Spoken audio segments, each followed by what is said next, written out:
the Benedetta can just time the enter the land of Dawn, we might see an interesting battle spell come out from Phoveus. I was expecting a Vengeance. Oh. Because usually, you need to go for that Vengeance if you are up against a 1-1 on the Phoveus in a losing lane like this. But it is not the Benedetta that he's up against, right? It is the Yuzong. Exactly. Well, Yuzong is also a very oppressive hero in the laning phase. So we'll have to see that can Papadok actually get an advantage, and if he does have an advantage, right, it's still up to the rest of the team to enable, to try and catch out the players before the Phoveus in the hands of Papadok can actually make those crazy plays. So far though, it is a slow laning phase, and it will all depend on, I think, the jungler. So far we've seen that both these teams like taking it easy all the way till number 4, but in this game, it's a bit more scrapping going on. Let's see, right now, Indonesia early on, already 1-1 actually winning out in the lane up against Clint right now, and Brad is actually able to get out. Wait! In the XP lane, it's a soul, no, it's a gank. It's a gank. There, 2v1, Erwin taken very low. That's the Inspire popped in. Brands looking for that kill onto Erwin. Will not be able to find it, but it's a lot of damage, and that pressure has been alleviated off the other members. Dreams gets caught. That's going to be the shadow kill to pick up another 1-for-1. This time, Argentina with their comfort picks are doing better. Argentina strikes back in the early game. Again, you can't take this team lightly. They are a serious contender in the tournament right now. Indonesia, they need to be a bit more careful, because if they let Yutun start snowballing, that can't be good for them as well. These squishier laners are going to be quite vulnerable, but I guess Brands will be the one that will be feeling the bulk of that aggression. Indonesia, though, already first onto the neutral objective now. Picks it up. No contest from Argentina, as Jotun doesn't have that purple buff. Without the purple buff, Hayabusa is going to find it very difficult to contest or even to gank. So for Argentina, it does feel like their win condition is solely on getting the picks early on. They can't really go for the neutral objective control. Dreams there with a cheeky invade, looking for that steal. But Taz on this Demon Slayer Benedetta. I wonder if he's going to go damage or tank. I think damage must be the way to go. He has that Demon Slayer emblem, so it's a interesting hero. Able to be built quite a few different ways, hybrid, tank, full damage. But right now, we keep talking about the lane management in game number 1. In game number 2 here, I think it's no different. Indonesia has so many wave clear tools to actually work around with. Psychots, Taz, as well as Hijime can all do that, but look at that aggression coming in, and they're not done yet. Jotun able to maneuver himself out of that position, but now he's going to get caught in the stun. Doesn't have the shadow kill to play with here to guide him as well, but a Numenal Blast forces Erwin to pop that circling eagle, leaving Jotun behind for Indonesia to take. Erwin trying to dish out damage back, but again, it's Indonesia that it really feels like Indonesia has Argentina's number in the rotation game.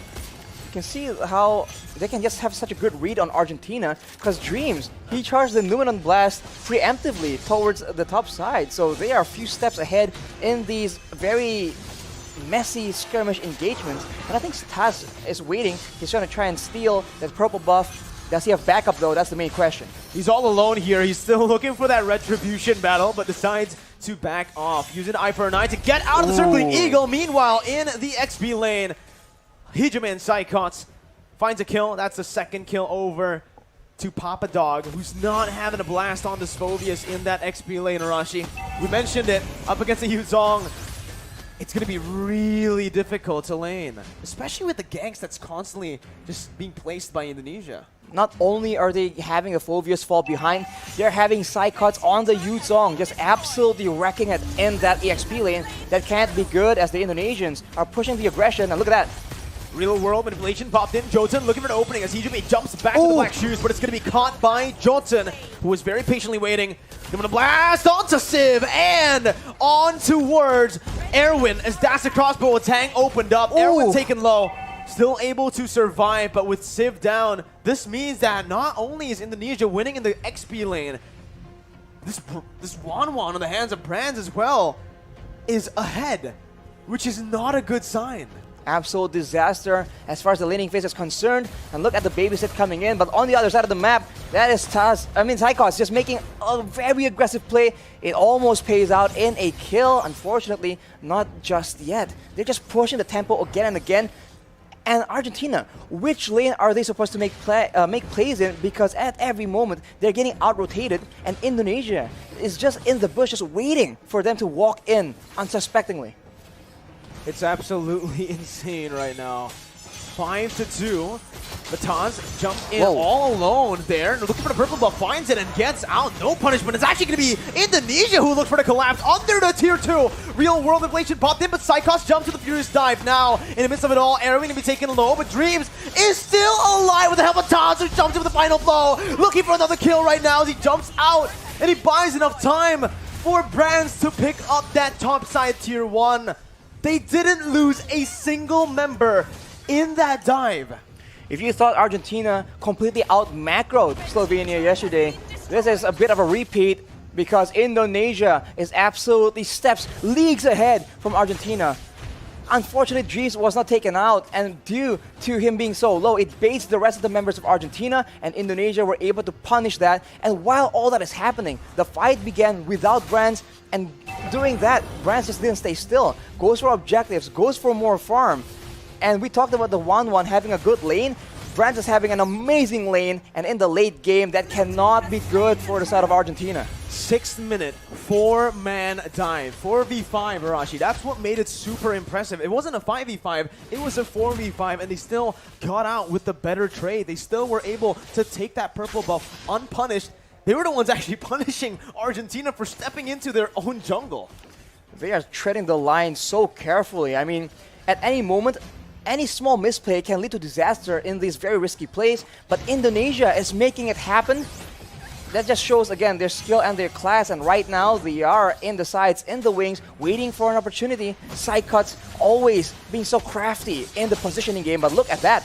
Jotun has the quad shadow, gets out, but it's going to be chunked by Hijume, who follows him under the turret with the black shoes, gets out. Real world inflation popped in, but that's going to be Tatu, who targets him down with the final blow, forcing the flicker out. Dreams taken down in the back lines by Papadog as he jumps into the demonic force. Hijume falls as well. Indonesia, too over aggressive, finally punished here by Argentina, but Brands is looking for the crossbow attack. Pops in the end against Papadog, who gets the safety with the guiding wind. Taz still looking for his Sycos with the Black Dragon form now, still going for this fight. It's a 3v5, but Indonesia still are able to push Argentina back, but it does not change the fact that Argentina were able to find another 2 kills.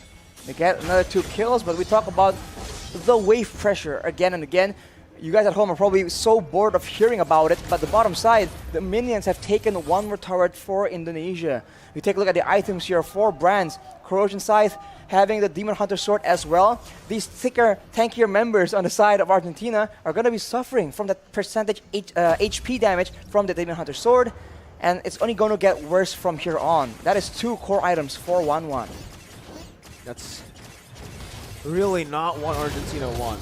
The reverse. 1-1 with the Demon Hunter Sword, with the Corrosion Scythe so early on, and now I do believe he is building towards the Windtalker, which is going to be, again, that countermeasure for Brands to go up against the Phobius. When you start to have more attack speed, and when you start to be able to actually dash faster than the Demonic Force, that's when Wanwan can actually somewhat counter the Phobius. Taz is all alone, and he actually baits the entire team, baits some resources as well for Sycos. Goes over the Black Dragon form, petrifying Jotun. And just like that, that's the jungler taken out. That's also Meteoro who falls in the mid lane to Brands.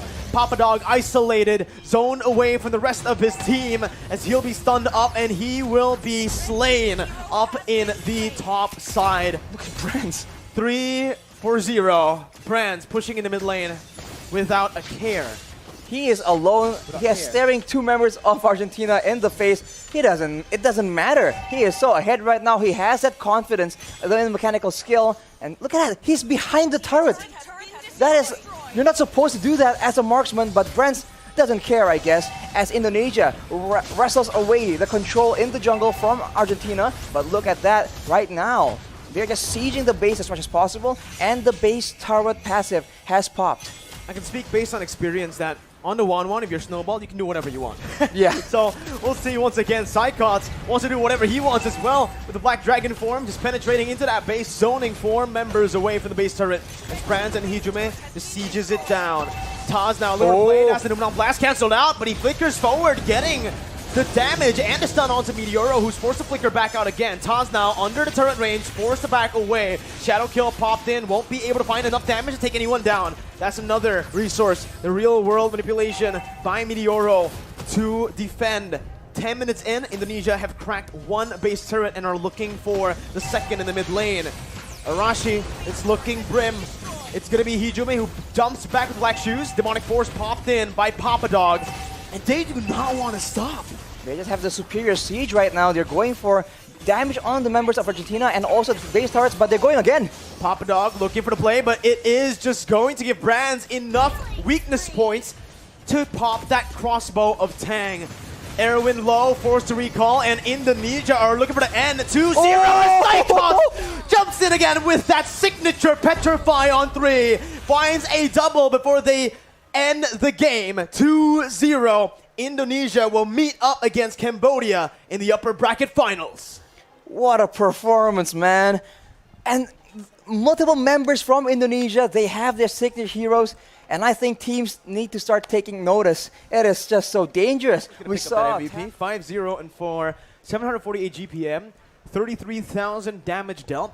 And if you take a look at the numbers, it's not too impressive, right? Yeah. You need to take a look at what he does in the game. He's not a paper man. He's not a person that you can read. But just tanking so much damage and getting out.